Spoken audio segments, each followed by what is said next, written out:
oli musanyufu nti poliisi ya Uganda yalumye obujiji nega nti kegende enoonyereze ku buli bw'enguzi. Ekigambo kusanyuka tekirina we kijjira mu bino. Nze omuntu gwe mmanyi mukyalaanite agaggawala ffenna tulaba Rolls-Royce abadde ategeka kugijjayo agirage Uganda lunaku lw'amazaalibwa ge. Mbuuza nti ebintu bino bwe bibanga bibadde mu bukumpanya poliisi ebadde luddawa? Era poliisi lwaki mulinda munnamagye amala okugenda ku mikutu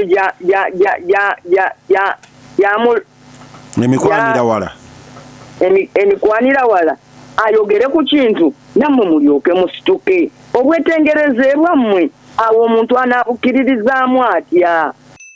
Bannange bwe tuba tunaakwata abali b'enguzi tugende ku lifestyle ki audit Nambooze wakuwulidde waguze ennyumba ya kawumbi naye ku musaala gw'ozifuna kati awo nenga nti bannange taata wange Kayongo yaffe ennaku ezo ettaka lye yandekera nalitunze era mwe nazze ssente kubanga amakubo agaleeta ssente amangu kuzikola kutunda bibyo kubaako gw'osikidde kufuna kirabo oba kuwangula awaadi oba kuwangula kalulu mu jjada ebyo ddala oba kuzibba okubuuliriza obuli bw'enguzi n'okukalira mu bali b'enguzi buli we kunaakwatagananga n'entalo zaffe ez'ebyobufuzi omulimu omulungi ogukolebwa tegugenda kutegeerekeka. Lwaki omuntu omulinda amala okubba ensi n'eggulu nga tewalina omukisa omukwata nga yakabbako nsi yokka? Bwe tuba tugenda kutambulira ku pulezidenti tirabayo kuvunaana siika kujja kusukkaawo. Olwaleero bajjayo olukalala lw'abaatwala amabaati nga ne sipiika omujja kwali. Okimanyi nti sipiika Anita abadde afuna akasiimo k'okuba nti yaliko deputy speaker. Oluli olutagambwako lwe lucucumya bannansi era lwo lusigalewo koraputire era okwo tekuba kulwanyisa nguzi kuba kugamba nti waliwo abeesalawo ne bagamba nti lino eggwanga lyaffe ffe tujja oli lyaffekka. Ababaka lwaki tetugaanako nga batulagidde?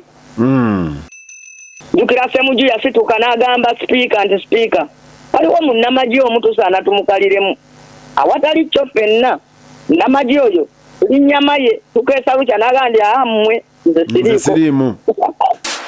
Lutindo ono ku Radio Simba Peter Kibazo mu studios ogikwanjulira. Honorable Wakireke Nambooze. Esebo. Ekimotoka kya parkinze ewuwo. Wangi? Waliwo ekimotoka kya poliisi ewuwo. Nedda mukama wange lwaki ojagaliza ekikulu? Andi tubuuza kati tubuuza ababaka tubamanye ekimotoka kyazze bwe kiba kwekiri nga tukuggyako ku ssimu ffe nga tuweta. Ndawe kyabaddewo. Buuza abawuliriza Betty. Kasebo ne banyaba batuwuliriza mbalamusizaako. Nebaziza nnyo Katonda omulungi ow'ekisa atusobozesezza okuliziganyako olwaleero ate n'okwebaza Radio Simba tuwadde omukisa guno. Mwebale gye mukola abalina ebirungi mbebalizaako Katonda n'abafunye obuzibu naddala banaffe ab'ebugerere ababaddemu okufiirwa okw'ekikangabwa tubasaasise. Ate era tukubagiza bonna abali mu mbeera y'emu wadde n'abo be tutaategedde Katonda abasibe nnyo abakubagize. Ate omwami Kibazo naawe nkulamusizaamu ak'enjawulo nkukulisa n'akaseera ke twayitamu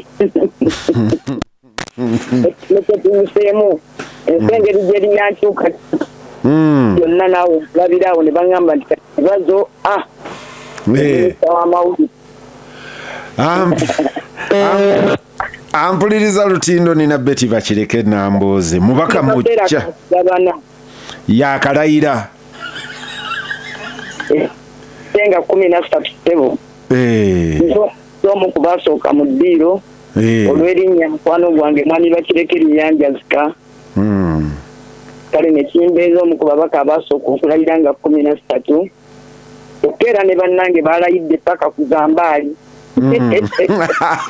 Bulasiyo ye yasembyeyo nali manyi asuusa Bulasiyo. Zambali ne zake. Ambuli President Museveni yamanyira kubeera kalulu eno gye kasemba wansi. Era Zambali ne yesimbawo bazaaki. Naye agamba banange nze Zefania. Honorable Namboze, Parliament. Mbadde temumanyi nti n'erya Zefania lyange. Badde ajja yayongerako ti buhabulwa n'agenda ng'ayongerako. Mutasomesa civic education. Bannabyabufuzi baagala beesooka obufu obwanguwa okulaba abalonzi. Akasemba waggulu n'akasemba wansi. Honorable Namboze. Yesebo. Nabe yagudde mu Parliament. Oli omu ku abo abaga nti lugudde ku munyolo.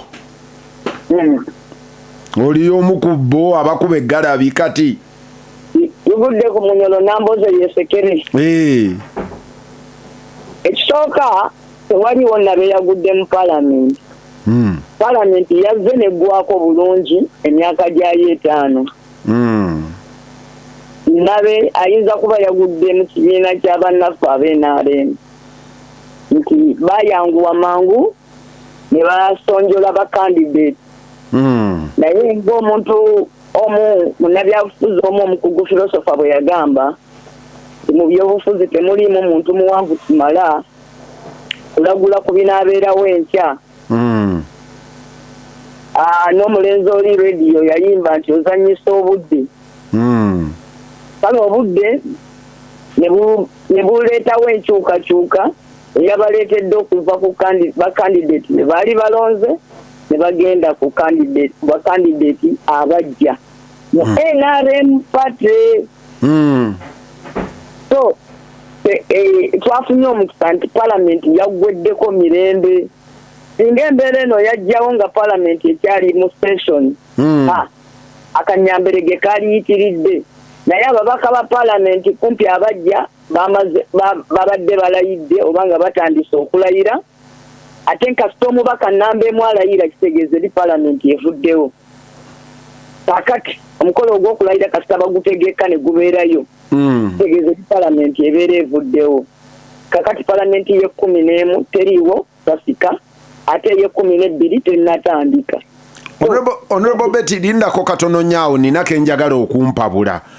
Kayinza obutakwata na bino buterevu. Omukulu w'eggwanga yalonze omumyuka wa Ssaabalamuzi. Ng'eno mutandise okulayira. Ne bawandiikira ne bayita ababaka abaali ku appointments board. Nti mujje tubiyitemu nga bino ebyagudde mu NRM tebinnatandika. Kyoga nti ekyo kyali kya bumenyi bw'amateeka.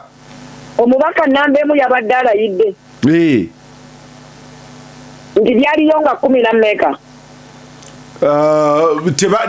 Olukiiko terwatudde naye baali babayidde. Sipiika Anite yalayira ku lunaku olusooka. Mukyo kasita yalayira n'asiizinga okubeera sipiika. Kakati bwe wabaawo waliwo eyatudde nga 14. Okuva nga 13, 14 ekyo kyabadde kitamu naye nga byaliyo nga 12. Awo baali bakyali mu budde. Naye era ndooza tebaatuula. Etteeka liri lye twagamba. Etteeka lye twagamba Mwami Gundi lye yali aleeta Dr. Lulume. Lye bayita transitional bill. Twetaagawo etteeka. Ebungereza baliyita Lame Duck Act. Twetaagawo etteeka erinaafuga nga gye bayita mu Commonwealth gye tuyita Lame Duck period.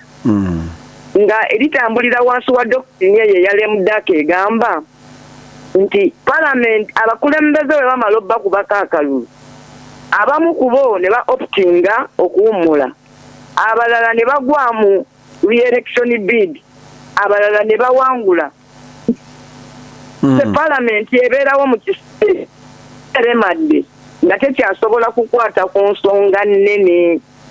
Kati gwe tebereza singa president eyali ali mu ntebe si ye yali alayira, omuntu n'alaba ng'ebula olunaku lumu ave mu ofiisi n'alonda Ssaabalamuzi, tolaba nti akanyamberege kaali baddeawo ng'ate yo office buli agituulamu abeera ne security obuteniwa omujja tasobola kugamba nti nakusanze bakakulonda tambula ogende bakulonda ebule essaawa 24 obukulembeze bw'oli buggweko so ekyamazima twetaaga etteeka erinaalamulanga Uganda mu biseera ng'akalulu kawedde naye nga gavumenti empya tennalayira.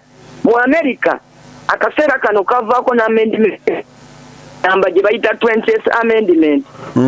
Palamenti ya America ogikolako amendment ey'omulundi ogw'20 bagikolako kulamula kiseera nti bannange oli akyali mu office tulonze mu November sayira mu January akaseera nga tutya ojjukira ku mulembe gwa Trump mu America waliwo ne government shutdown bwe yaddira ekiseera ekyo lemudaka period n'ayagala kuzimba ekisenge kya Mexico bali ne bakola shutdown ku government nange eyakubiddwako akalulu agenda ate wuuna ayagala kuleka America ng'agikomitinze ku kintu kya $1 billion 5 so ekintu okubaganya ebirowoozo mu mawanga mangi era mu Commonwealth tulina enkola egobererwa nti tewabeerawo controversial business around this period important appointments era nga wasoma gundi minority report yange nze ekyo kye nasinga okwesibako lemudaka sessions nga ze twali amateeka makulu nga kye twakola ku sovereignty bill so naye jjukira nti dokeri bannaffe obudde obwo abaali yeefuula wiipu muki Anita oli omulala yani waliwo Anita waliwo na Anite bwe ŋŋamba oli ye yali Anite nabakunga etteeka ne batalikkiriza wadde okulyanjula obwanjuzi tuwulire ebiririmu naye ndowooza kati buli bantu bagenda beetegereza obuzibu bw'akaseera kano si mu gavumenti eza wakati zokka naye ne mu local abantu bayisa gye bayita 5 year n'aleka nga akumiitinze munne emyaka 5 ye afulumya ofiisi omusajja n'ayingira ofiisi ng'ebintu ebinako byonna oli agenze alesa abisayininze kakati contract zonna ng'alesa azigabye alibadde bituufu kati oli najja ne manifesto empya abalonzi gye balonze naye nga tekyasobola kuyingirawo mu nkola ey'amateeka ya constitution article number 1 egamba nti obuyinza bw'abantu era banaafugibwanga abo be balonze kakati singa kuba akafaananyi singa mwami Kyagulanyi yabadde agenda okulayira ate mwami Museveni n'aleka ng'alonze Ssaabalamuzi kyokka ng'oli Ssaabalamuzi alina gye bayita security alina okumalayo emyaka ku tteeko so ebyo bye bireeta obuzibu tova olaba nti babikoledde amateeka mawanga mangi era naffe mu Uganda tulyetaaga. Honorable Nambooze eyo kanveeyo wabadde by the way tukomawo essaawa eno eggwanga okumala ennaku 2 Saturday, Sunday, Monday, Lwakusatu libadde ku bunkenke buli muntu akebera ate gundi speaker bamulumbye uwe ate mutabani wa Museveni yagaye nti gwe tetukuwagira mu mbooze eno yonna nga sinnagenda ku speaker yennyini Anita ne mwami Muhoozi ne mwami Museveni njagala kubuuza Nambooze n'ejjeeriyo eri abantu 50 aba nupu n'abo opposition abalala mu firimu eno muli luddawa oba mwe nammwe mwalinye ku kirasha ngaffe mu kubanduulu nga tetuli mu kirasha twalikoze eki kubanga ekibiina kya NRM kyaddembe wansi w'amateeka okubeera ne internal processes zaakyo bwe wabeerawo kati ng'ewaffe naffe tuli eyo tuli mu mbeera ya kulonda shadow government waliyo ebirowoozo bingi byerondebwe ne byetalondebwa wali abagamba yes tugironde, wali abagamba nedda tetugironda. Naffe tuli eyo ina internal processes ezigenda mu maaso. So ekigenda mu maaso zibadde internal process za NRM. Only that mweyongeddemu elementi ya polisi n'ebitongole ebikuumaddembe ebigamba nti eri NRM ng'ekola internal processes zaabyo bo ng'abakwasita b'amateeka balengerawo obumenyi bw'amateeka oludda lwabadde sipiika mukyala Anite Amongo Nalongo. Ate yo polisi bw'eba erina processes zeekolako ndowooza era kikakata omuntu yenna omukwasi w'amateeka okugamba bw'ati nti tusaba okukwasita amateeka kugende mu maaso, naye tusaba newankubadde abakwasita amateeka bakutte ku nsonga esula bannayuganda bangi ku mutima tebeerabira okukwasisa amateeka mu ngeri ng'amateeka bwe galagira. Like nti nze Nambooze ne bw'oba olina kyonvunaana waliwo amateeka agagamba nti Nambooze bw'aba avunaanibwa kino akwatibwa bw'ati. N'olwekyo tugamba nti wabaawo investigations ezigenda mu maaso nga kigambibwa nti emyaka egiringa 3 mukyala Anite yamaze kubwa sipiika bwa paalamenti alina ebikolwa bye yenyigiddemu eby'obumenyi bw'amateeka. Tusaba era ffe we tutunula ffe aba NUP na position tugamba nti let that be done. The processes should be ziteekwa okugoberera ssemateeka n'amateeka ga Uganda amalala. So kiri ekirimu NRM that is an internal thing ekyabwe ekyo salawo ani Oluganda NRM berina ne PLU era ebyo byabwe posife kitukwatako okuwuliramu erinnya ly'omusirikale waffe. Omusirikale waffe atateekeddwa kubeera mu byabufuzi biriko ludda. Ebyo kyokka kyekikulu kyempuliramu ekiteekwa okweraliikiriza bannayuganda nti ekibiina ky'NRM nga kikola enteekateeka zaakyo ez'omunda lwaki tuwuliramu erinnya ly'omusirikale waffe atateekeddwa kubeera na ludda mu byabufuzi? That is the most important question. Naye biri ebirala byonna biri perfect and normal. Nti waliwo okuteebereza omuntu nti bamulaba n'ebyobugagga NRM manya for the first time ebitongole byaffe bikuddembe bigenze ku kiri kikamya kye yagamba lifestyle audit.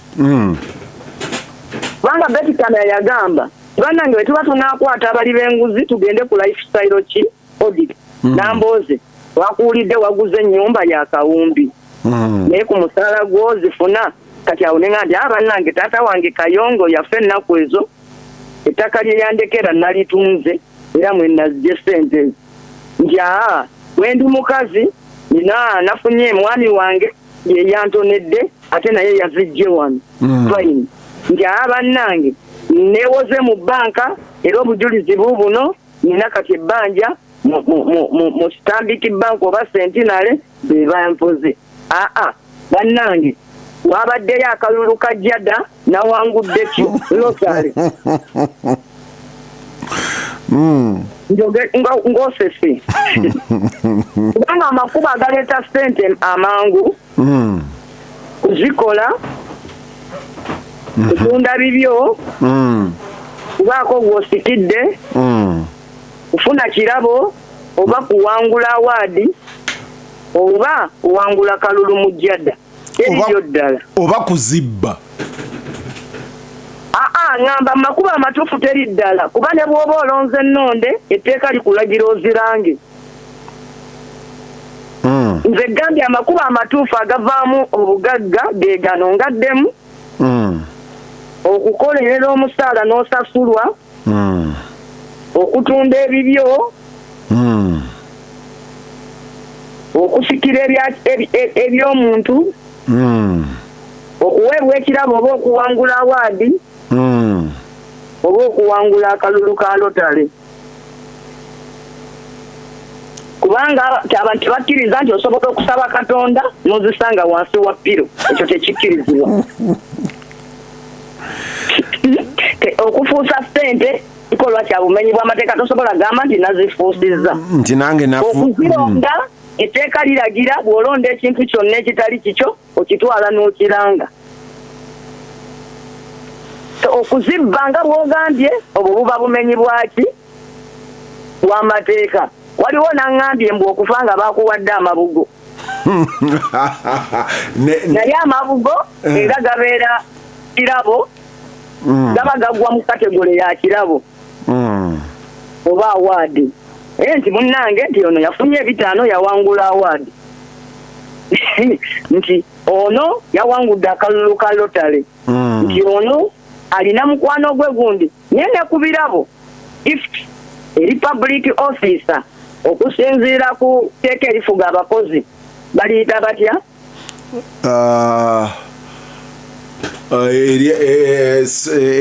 teeka erifuga abakungu lirina ebirabo erikoma ne ligamba nti naye woofuna omuntu n'akuwa buwi ekirabo kasita kituuka ku mutendera bweguti olina okukyanjula mu gavumenti olina okyanjulayo mu gavumenti leadership code naye na leadership code eyo egamba n'akuwa ekirabo alina okwawula yawadde kibazo oba yawadde akubiriza pulogulaamu olutindo n'ebyo nabyo bibiri byanjawulo. Wabadde otonera watonedde Nambooze oba watonedde palamenti w'emukono n'ebyo bibiri byaki byanjawulo. Naye ng'ebirabo byonna bannabyabufuzi bye tufuna oba abakungu ba gavumenti birina okwanjulwa n'ogamba bannange ndi wano omuntu gundi n'obyanjulayo ewa IGG mu nkola entuufu ekkirizibwa. Ebyobusika bibeera likodedi wabeerawo eddaame oba minutes z'ekika ezaalaga meeting ezaatuula eriyo ye yafatalaamye.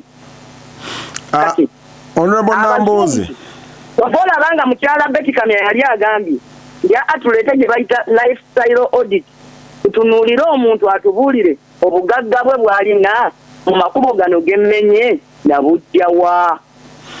Honorable Nambooze mutuuzi yafuna magoba mukozi yafuna musaala yasikira kitaawe yafuna kirabo yawangula mpaka oba yawangula kalulu bwe bityo. Honorable Nambooze mu mbeera yonna oli musanyufu nti poliisi ya Uganda yalumye obujiji nega nti kegende enoonyereze ku buli bw'enguzi ku buli ake ku abuse of office mu palamenti? Ekigambo kusanyuka tekirina we kijjira mu bino naye mpozi kyenjagala okugamba nze omuntu gwe mmanyi mukyalaanite agaggawala ffenna tulaba tebwazuukuse lumu ne tumulaba ng'alina emmotoka ya Rolls Royce abadde alina enkola Abaganda gye bayita ey'akatali kabbe amagumba osuula mulyango akatali kabbe bw'oli amagumba osuula muki mu mulyango mu lujja lwe yagula emmotoka n'aziwandikako n'amannya ge yeyeelumiriza ng'ensi yonna eraba nti zino zaani zange lwe yagulira bbe ekirabo ekya Range Rover ng'aweze ku birthday yakimuweera ku palamenti we yazimba amaka yatwalayo palamenti nnamba ng'agaggulawo era ne gavumenti yakiikirirwe yali vice president second we yazimba eddwaliro amayumba ebisenge by'omu ddwaliro yabiggulamu n'amannya g'abaana b'abakulu era n'ayita ne pulezidenti n'aggulawo era pulezidenti n'awa obujulizi nti amujjukizza nti yamuyambako. Amasomero ge abadde agaddukanya ensi era abanga gagaba n'ebirabo ennaku ezo twabadde mu palamenti n'atugamba nti essomero lye lijja okuweerera omwana wa Honorable Nakimuli paka omwana lwalimalako ekibuli era n'agamba obukadde 25 buno tubuwaddeyo ng'ensi ekolaki ng'eraba. So buli kintu kyonna ani tekyabadde alina mpulira nti ne Rolls Royce abadde ategeka kugijjayo agirage Uganda lunaku lw'amazaalibwa ge. So mbuuza ebintu bino bwe bibanga bibadde mu bukumpanya poliisi ebadde luddawa ebadde terina bujulizi ebadde luddawa ebbanga eryo ate bujulizi ki ng'abadde abirina ng'era byeyagaliramu bwe yazaala abaana yabatulaga ffenna buli muntu n'agamba omukulu azadde abalongo nakola omukolo ogwa sukulu abantu abatwala mu maka ge nakola omukolo n'ayita abasiraamu mu maka ge ensi yonna ng'eraba ebirungi byalimu sente azigaba mu lujjudde bannange wano nga byewo kawumbi wano nga byewo obukadde 10 waliwo lwe yagenda okuziikirako Katuntu Katuntu yafiibwa muganda we n'amukubagiza amabugo ga bukadde 10 so omuntu abuuza nti lwaki leero era lwaki okubuuliriza kwa poliisi kukwataganye n'enkyukakyuka eziri mu kusalawo kwa NRM ekyo kyokka ekireetedde kyegambye nti kirungi bw'oba okwasisa amateeka naawe ogakwasise omanyi abateekawo amateeka bateekawo principle egamba nti amateeka gateekwa okuteekawo obwenkanya nga ne muziba abulaba n'atasomanga ku mateeka naye ng'agamba nti kino ekikoleddwa ge maki kyabwenkanya mazima kati okola ebintu ebirungi mu biseera ebikyamu kifuula ebintu ebirungi okufuuka ebintu ebikyamu questions ezibuuzibwa tobalaba ng'abantu baabuuza nandutu mu mutwalo musiba kibi nnyo okubba amabaati naye ng'agenda buwomu ng'ate tebagamba abatwala amabaati kwaliko gundi ne po lwaki tebaliiko era poliisi lwaki mulinda munnamagye amale okugenda ku mikutu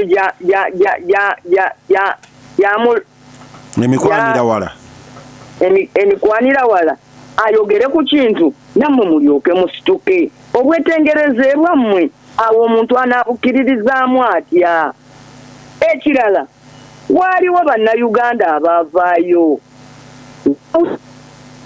ne mu paalamenti ne tugezaako nze omu ku babaka 185 abasatu mukono nga twagala tubuulirize ku bintu bino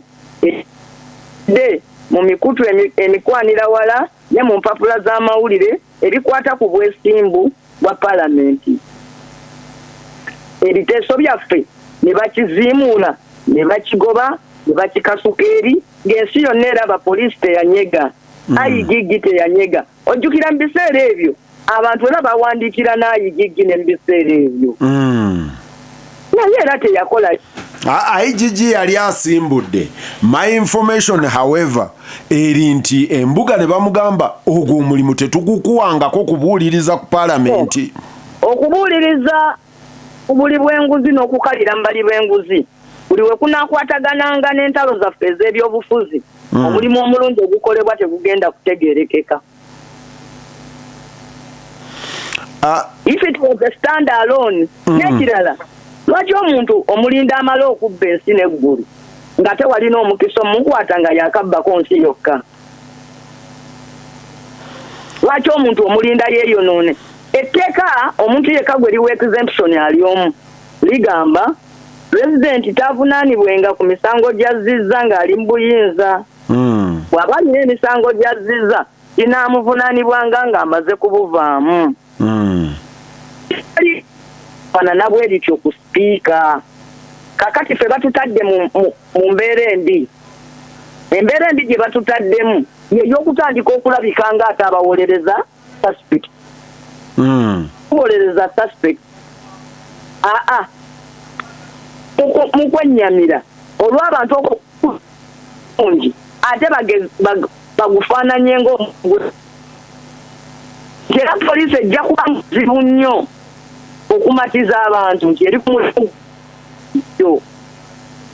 Ekirala poliisi yalemereddwa ddi era kyereesedde poliisi okulemererwa eyambibwako n'amagye.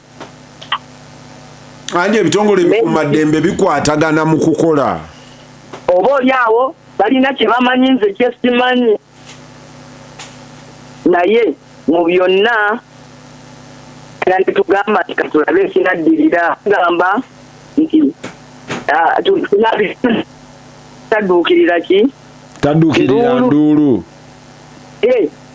enduulu eno nzibu nnyo kubanga evugidde engeri gyetegerekeka omanyi oba kinyumu oba ya mubbi so mubbi bulijjo okuva eddala edda mu Buganda yabanga kiriya ng'omuntu yabali ku kinyumu abakubira enduulu bakubye enduulu nga balabye oli eyeyambudde n'abakubye enduulu nga balabye omugenyi okubaamu ki enjawulo naye kasente mulemwa n'okugamba because every Ugandan olwaleero yali yagadde nga waliwo okukalira mu bantu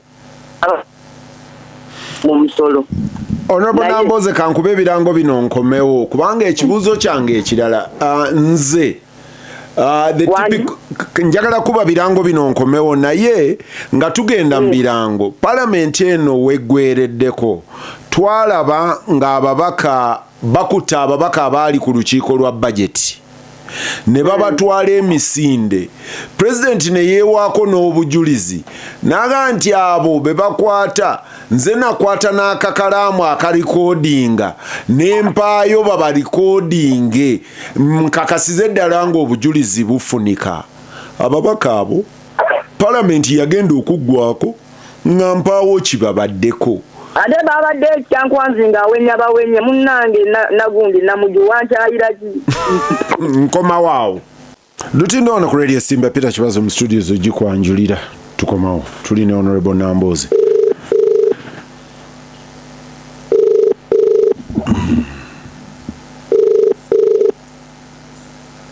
Hello. Honorable Namboze kwetuli. Esebo. Honorable Namboze luli batubugumiriza amawulire ne gabuguma abantu ne badduka emisinde ng'era bwe gwali ku mabaati nti amabaati gaagano ne batwala minisita Lugolobi ne batwala ani basibye Nandutu yeyekka gwe baakasalira kino nakyo mbeera efaanana bwetyo bwe tunaamala okubuguumirira ne balonda sipiika ne mulonda sipiika omupya ng'olufu luweddeyo. Kale singa tubadde tugenda kulonda sipiika tekyali badde kirungi nnyo. Temugenda kulonda? Nze nsula mukono. Nze nsuza sipiika omupya. Oyagala nze ku mutuuze wange gwe bawadde edda obwa sipiika ate ntandika oteekawo embeera egamba nti bagenda mulonda mpozi ogamba kumukakasa. Namboze sipiika alina okujja mu palamenti ejja tutunukayo omutuuze wange asula ku kyalo Kyungu Jacobo Obos ye sipiika wa palamenti ye12 bamulonze ddi nze nga MP wamukiikirira mu palamenti obeera onfemye nnyo oba onfudde wa mutima mubi ate okugamba nti nze nziraawo ntandika okunyeenya ekintu ky'omutuuze wange omanyi kati nze kyendikoye n'ekyungu okubanga ti nze nsuza sipiika kati akakaguudo tebagenda kankubira kolaasi ekirike ene wange sigulugulu abasajja bayiye ku kyalo kyewange ekyalo kyange olunaku lumu kyazzeeko emmotoka 5 ennene nga bonna bazze kuwera nga kuliko ababaka ba palamenti nga 305 wabaddeko bannaddiini wabaddeko abantu ba bulijjo abatali ba muzannyo naye nga kugamba abantu b'omanyi ab'omuzinzi mu ggwanga be bayita ba respected members of society era ekyabadde eno nze nga omutuuze wange kata nno nange kabuze kata tebakuyise nga bwe ndi wano omutuuze wange kubanga kati kabuze kata nange ngambe kangende ndaba ekigudde ku kyalo kyange w'omutuuze wange mawulire sanyusa so n'olwekyo mukama wange sipiika yawedde okulonda abaka ba palamenti mpozi kye banaakola ekukakasa era owekitiibwa Kabanda yagambye ya wano wabuzeewo kimu Messi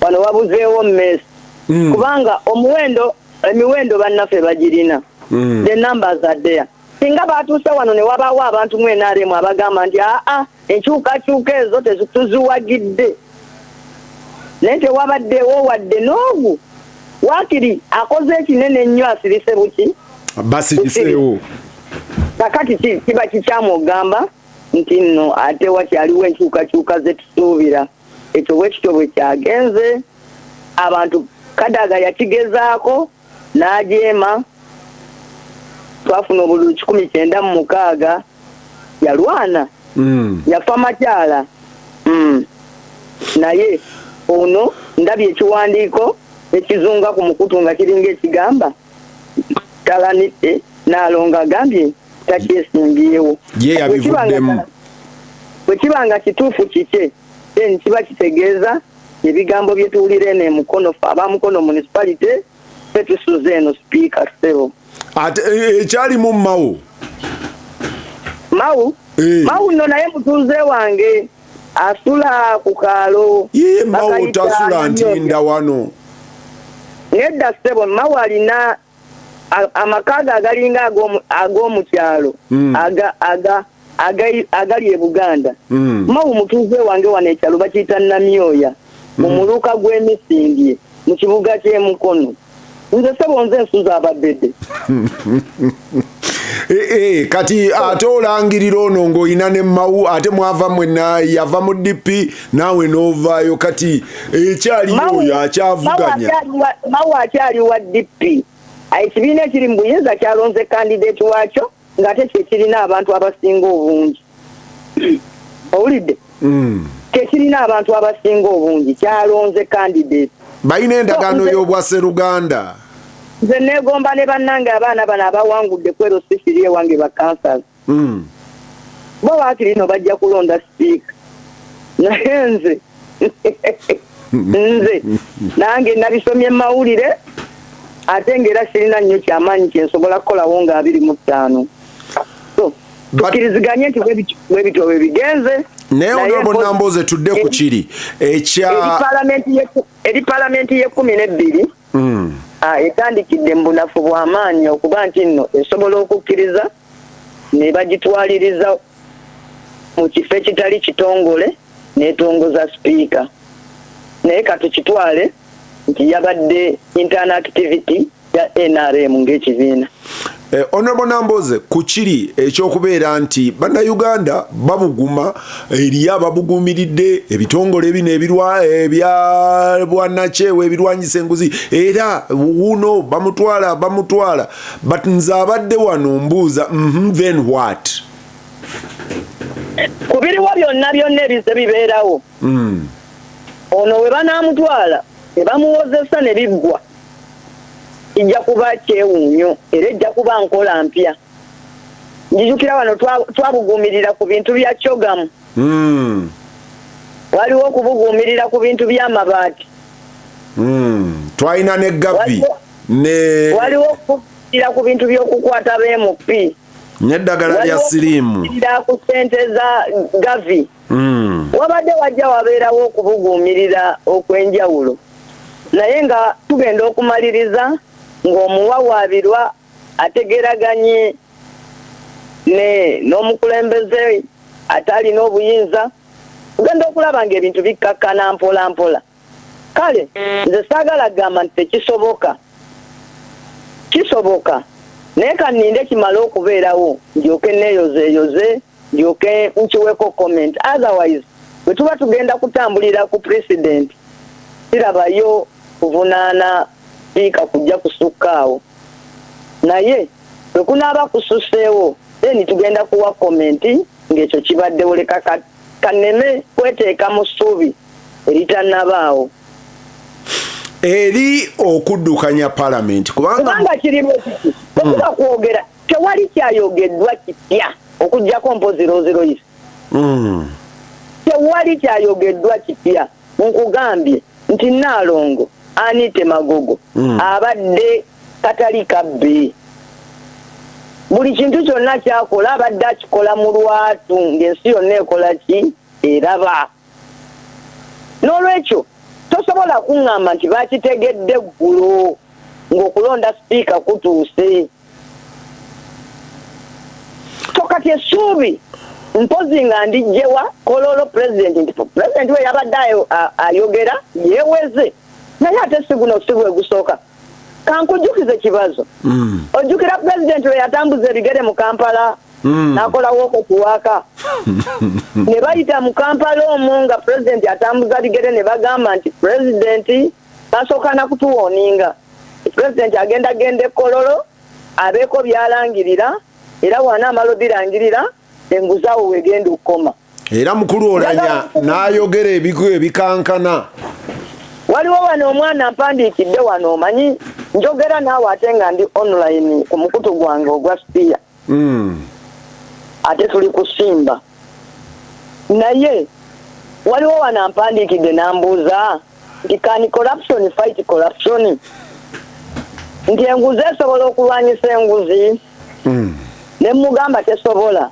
kubanga ani omuyonjo asana omanyi olaba bali abenzi abatwala omukazi mu maaso ga Yesu omukuba amayinja Yesu yagamba bugambi nti bannange ye yasutama era kati nange nga bwe nsutamye n'awandiika ku ttaka era nange nzuuno mpandiika ku lupapula lwange n'agamba nti kale atakikolangako akasuka ejjinja erikola ki erisooka olwaleero bajjayo olukalala lw'abaatwala amabaati nga ne sipiika omujja kwali bw'oba ozze ng'oze omaliridde ng'ogambika oyo teyalibadde sipiika mujja otandikiddeko kubamu ono omuterese nti balinja andi bwogeze ekirala bw'oba okwatisa amateeka naawe ogoberera amateeka lwaki okwatisa amateeka ng'ate ebintu bw'obiyingizaamu omusirikale waffe ow'amagye because that is also our system si bantu be baba corrupt but you have corrupted systems systems zennyini zibeera corrupted one why now ku kintu ekibadde kimanyiddwa two lwaki gwomanyi palamenti bwekola processes zaayo zonna zeekola okulonda sipiika bwerende bwe twateeka ku b'amagye bwe tubagamba bo tebeegattanga mu byabufuzi byonna ebyo byo biziimudde oyagala kukwatisaako tteeka limu waliwo gwe nabadde ŋŋamba waliwo ennaku ezo omukyala alina omwana we yaweza emyaka 5 n'agamba omwana oyo ambadde bubi mulimu bangulira emmotoka empya omwana naŋŋamba sijja kusoma nze njagala mmotoka mpya n'agenda n'amugulira emmotoka eri ku 0 mileage ya bukadde 4 n'agimuwa omukolo gwali munene nnyo gwaliko ne b'amasheeki ne bayimba edduwa ya sukulu Allahu akbar Allah era omwana pate y'amazaalibwa g'omwana yamala ennaku 3 ng'eyinda kati mu ggwanga omuli omwana ow'emyaka 5 n'oyo si public oyo si mukozi wa gavumenti mukozi wa kibiina andi gambye obanga n'omukozi asobola okugulirawo 5 ng'agula emmotoka ya bukadde 4 ate sipiika alema atya okugula eya biliyoni abantu balina omwo n'emmotoka nga za ssente nnyingi nnyo naye nga tozimanyi munnange so kiri bwe kiti bwe tuba nga tunaalwanyisa enguzi ate tukiteekeddwa ekikolamu kati mpa amagezi abalwanyi abakulembedde nti tulina okusooka okumalirira ekkubo erisooka mu kulwanyisa obuli bw'enguzi is constitutionalism and rule of law adherence to constitutionalism and rule of the law eryo lyekkubo erisooka nti omala kumalirira okutambulira ku ssemateeka n'okutambulira n'okukulemberera ku nkola y'amateeka awo n'olyoka oggula olutalo ku kisolo kye bayita obuli bw'enguzi. Bw'otandika okulwanyisa obuli bw'enguzi nga totambulira constitutionalism and rule of law, obeera ng'omuntu agenda okulwana n'empologoma nga yeggalidde mu keegi emu nayo.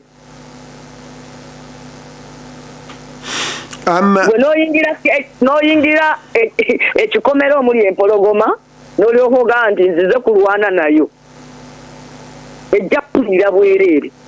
Abantu bugenza okukeera ku makya mu social media nga bagamba ne gundi mukwate, ne gundi mukwate, ne gundi mukwate, sooka gundi nono obuuza singa obadde kati wakubuuza ezo emmotoka ezigenda okubuuliriza ezikola patrol n'obuuza mpozi zinani yazigulawa. Nakakati batandise dda mukireimuzi ezikolebwa. Kiddaama mbu nno ffe tuli awo, tuli ba opposition, buli kimu tukiwakanya. Ffenna teriyo munnayuganda atayagala kulaba ssente ezigula amamotoka nga zidda ku malwaliro.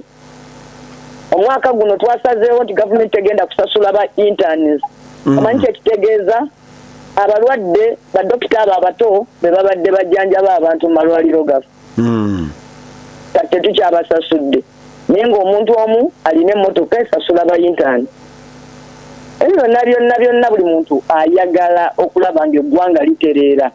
Naye tugenda ne tugamba nti tutandikirewa. Luno olutalo lw'enguzi lufuuse nga olutalo lw'eggi n'enkoko. Nti ki ekirina osooka? Bwe tuba tugenda kulwanyisa obuli bw'enguzi, tulina okutandikira ku mulembe ogutabba bululu. Tulina okutandikira ku mulembe oguteeka abantu mu mawoofiisi olw'ebisaanyizo, si olw'okuba baana ba gundi. Tulina okutandikira ku ffe kwegamba buli muntu alina kwetandikirako. The battle starts with me. Nga sinnasonga mu muntu mulala yenna ne bakusoka Nambooze. Naye nze mu byenkola naye ne ndowooza nti ngenda kuyigganya abalala nja kubeera munafu nnyo mu lutalo era lusobola n'okummira. Tirusobola bajja kutambula ebigere bibiri batandika otunula wansi onoogenda okulaba nga kabineti evuddeyo ng'abantu bemulubuulirizaako ate baminisita oba bayi b'amagezi oba ki.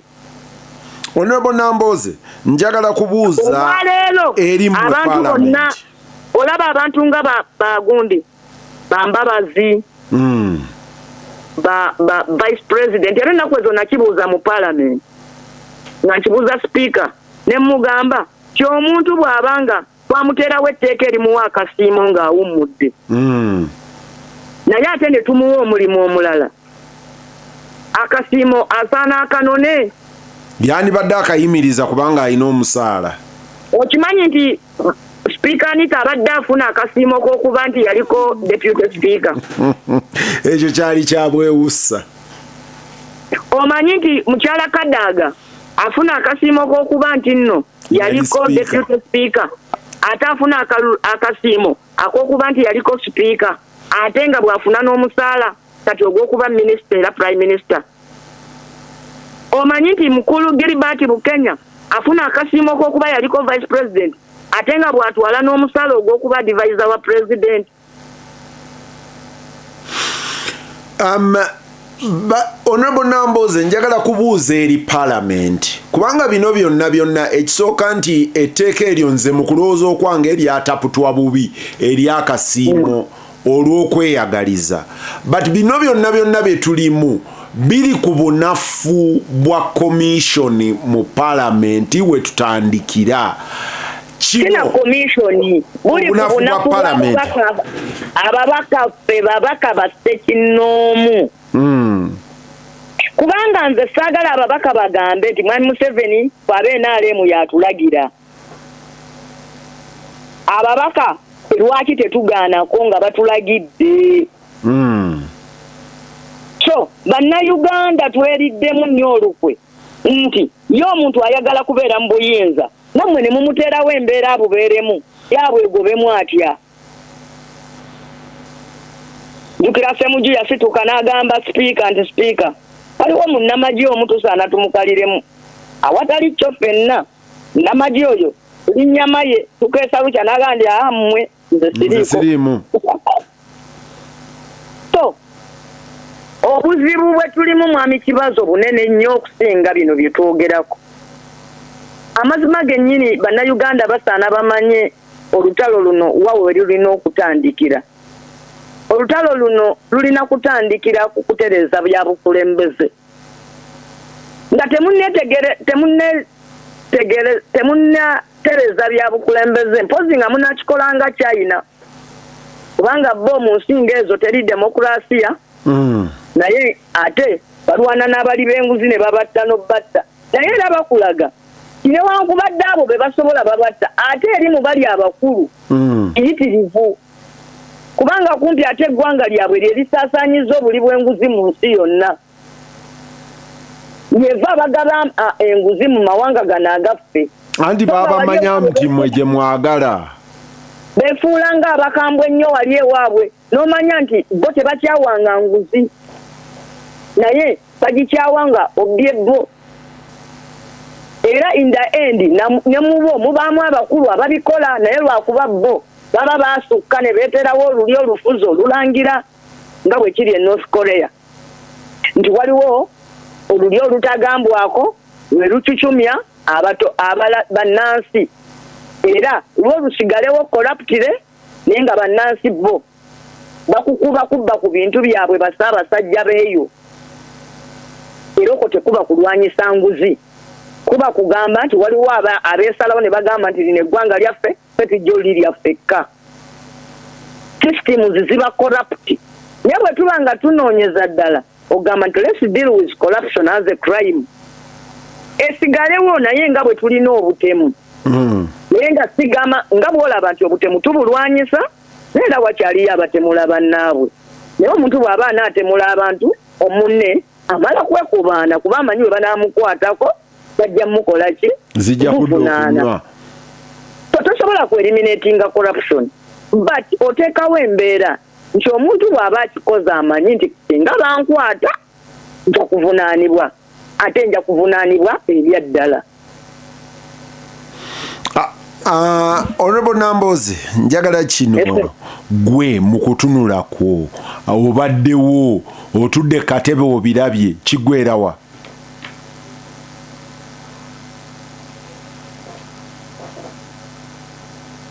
Gavumenti ani tebamuwambye omusajja omu ate abamutaddawo ate era be bamuteekawo be bamuggyewo. Mwami Museveni ye sipiika alonda bulonzi abamubeererawo okuva eri gye twava mu 96 ye yali sipiika manya mu 86 ye yali sipiika naye n'agamba Gongo kintuuliraawo myuka ja ne tujja abagezaako okuba wapakabulo bamunonaawo ne bamugamba wapakabulo lekeraawo okuba sipiika of National Political Commission okyakijjukira trying to assert the independence of parliament ne bamunonaawo ne bamugamba tokyali tukukuzizza mu luzungu bakiyita being kicked upstairs. Tukujja ku bwa speaker tukutadde ku bwa National Political Commission tukuwaddemu ekifo ekinene mukulu Sekandi n'akulembera naye nga era buli President Museveni kye yayagala ng'akifuna.